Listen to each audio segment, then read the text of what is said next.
Hi guys, நான் உங்களை idea smile பண்ணி நம்ம என்ன பண்ணி பார்க்க போகிறோம்னா கோழி பண்ணை சின்னதுரை அப்படிங்கிற படத்தை ரீ பார்க்க போகிறோம்.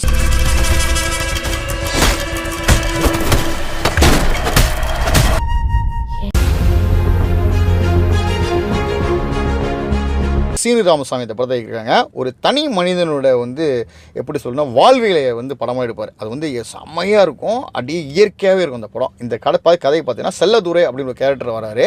அவங்க அம்மா இல்லை, அப்பா மிலிட்டரியில் இருக்க தண்ணி அடிச்சு ஒரு தங்கச்சி இருக்காங்க. அது அப்படின்னா அப்படியே இப்போ இது பண்ணும்போது தங்கச்சி பாட்டிகிட்ட விட்டுட்டு ஒரு போயிடுறாரு. ஓகேவா, அதுக்கப்புறம் பாட்டியும் தங்கச்சி ரொம்ப கஷ்டப்படுறாங்க ஃபேமிலியில்.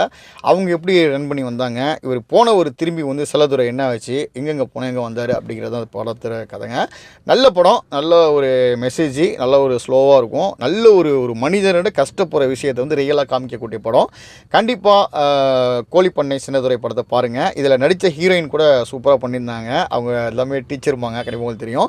அவங்க குறுக்கப்பட்ட கேரக்டர் சூப்பராக பண்ணியிருந்தாங்க. இந்த படம் எனக்கு கிடச்சதே பெரிய ஒரு வாய்ப்புன்னு நினைக்கிறேன். ஃபுல் ரோல் நடிக்கிறேன், சின்ன ரோல் பண்ணியிருப்பாங்க. இப்போ ஃபுல் ரோல் ஹீரோயின் நீண்ட ரோல் பண்ணும்போது எனக்கு அவ்வளோ ஒரு மகிழ்ச்சி அப்படிங்கிறாங்க, சந்தோஷங்க. யோகி பாபு மிரட்டி விட்டாருங்களாம். கண்டிப்பாக பாருங்கள், படத்தை பார்த்துட்டு உங்களோட ஒப்பீனியன் சொல்லுங்கள். கண்டிப்பாக இந்த ரிவ்யூ பிடிச்சினா லைக் பண்ணி, ஷேர் பண்ணி, சப்ஸ்கிரைப் பண்ணி பெல் ஐகானை தட்டி விட்டுருங்க. உங்கள் ஃபேமிலி ஃப்ரெண்ட்ஸு சினிமா நண்பர்கள் எல்லாரும் ஷேர் பண்ணி விட்டுருங்க.